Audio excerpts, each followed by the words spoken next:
বিসমিল্লাহির রহমানির রহিম। মামুনস ম্যাথে আপনাদের স্বাগতম। আশা করি সবাই ভালো আছেন। যদি আমার চ্যানেলটি ভালো লাগে অবশ্যই সাবস্ক্রাইব করে পাশে থাকবেন। আজকে আমি সপ্তম শ্রেণীর সাধারণ গণিত বইয়ের 1.2 অনুশীলনের 24 নম্বর অঙ্কের সমাধান করব। আমার 24 নম্বর সৃজনশীল অঙ্কের প্রথম ক নং প্রশ্নটা ছিল 8 এর গুণগুলো বের করো। তাহলে আমরা শুরু করি।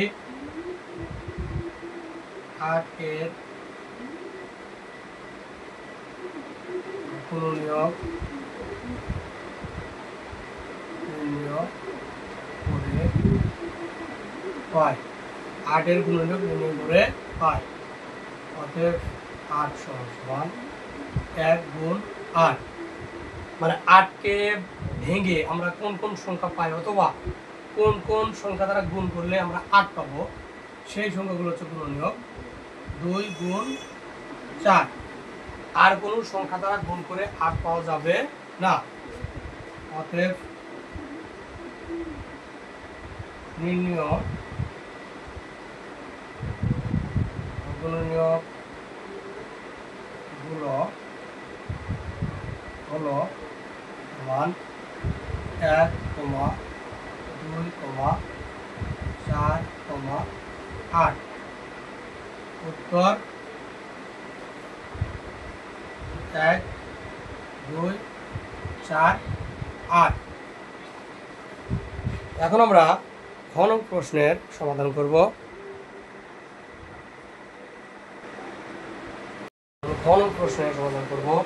বলছে শূন্য সংখ্যাকে কোন কৃত্রিম সংখ্যার গুণ করলে শূন্য সংখ্যাকে বর্গাকার সাজানো যাবে। তাহলে আমরা লিখতে পারি কি 6, 7, 8 এর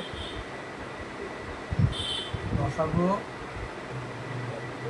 নির্ণয় করে পাই। 6, 7, 8 এর লসাগু নির্ণয় করে পাই। আমরা লসাগু নির্ণয় করি। আমাদের 2 দিয়ে দেবো লসাগু। 3 গুণে 6, 7, 7, 4 গুণে 8। আর কোনো সংখ্যা দিয়ে যায় না, সুতরাং আমরা এগুলো গুণ করবো। নির্ণয় লসাগু 2 গুণ 3 গুণ 7 গুণ 4।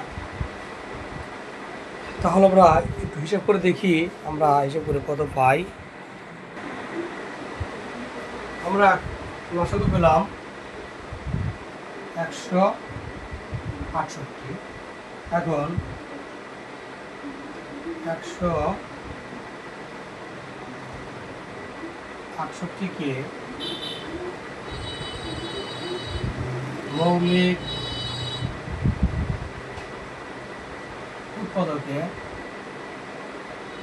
উৎপাদকে বিশ্লেষণ করে পাই। 168কে মৌলিক উৎপাদকে বিশ্লেষণ করে পাই। আমরা 168কে ভাঙবো 2, তাহলে কত হয় 84, হয় 42, কত হয় 2 দিয়ে 21, 3 7 21।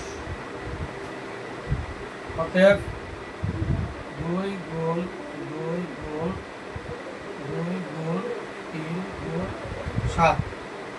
এখানে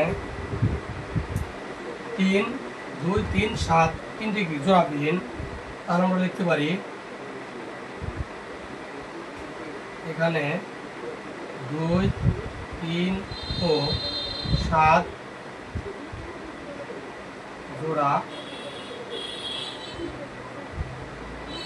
2, 3 ও 7 জোড়াবিহীন।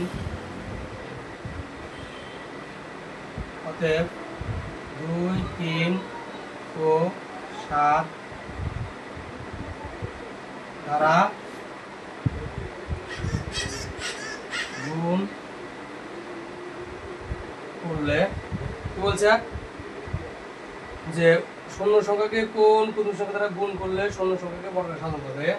তাহলে গুণ করলে 7 দ্বারা গুণ করলে বা 3 দুগুণে 6, 6 সাথে কত? 42। 42 দ্বারা গুণ করলে শূন্য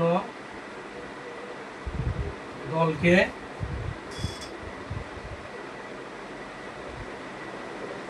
বর্গাকারে সাজানো যাবে। উত্তর 42। ধন্যবাদ।